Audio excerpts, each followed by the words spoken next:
Discovered in 1875, the United Verde mine first produced ore in 1883 and contained 81 miles of underground workings, including 8 shafts, with the deepest reaching 1,950 feet. In 1894, a sulfide ore fire started when an ore body slipped, causing a friction-induced fire that would burn for decades. In 1905, a burning stope collapsed due to recent rainstorms, blowing out a bulkhead and severely burning several miners with hot steam and deadly gases, while they were waiting to be hoisted to the surface. Everyone made it out alive, but in the following days, 6 of them would pass from their injuries. Due to the ongoing sulfide fire, pit mining started in 1918 and would be the main method of ore collection until 1940, creating the massive pit you see today.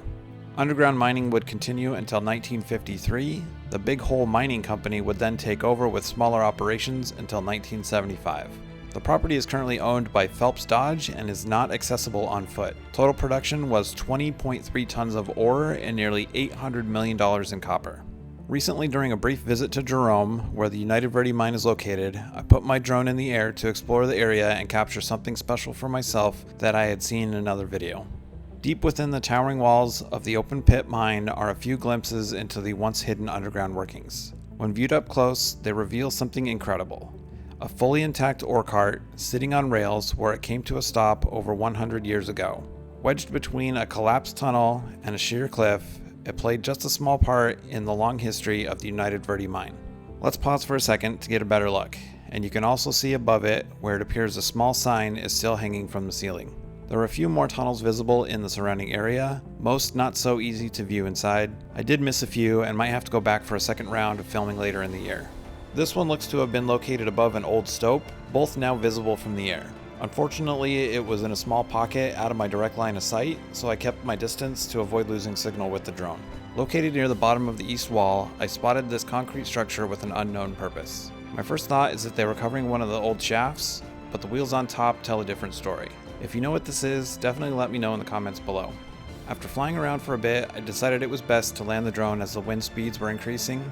Here are a few additional shots from the flight.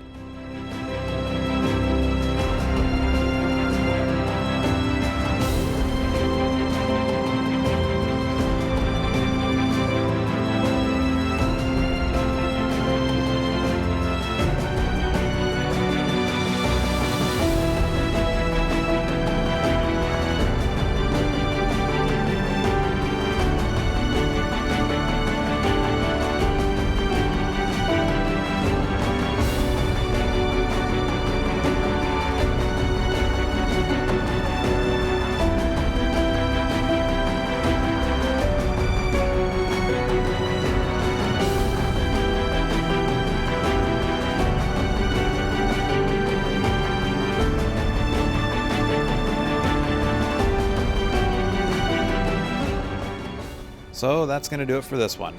If you guys have anything to share or questions about the United Verde mine, please leave a comment down below. Thanks for watching, and we'll catch you in the next one.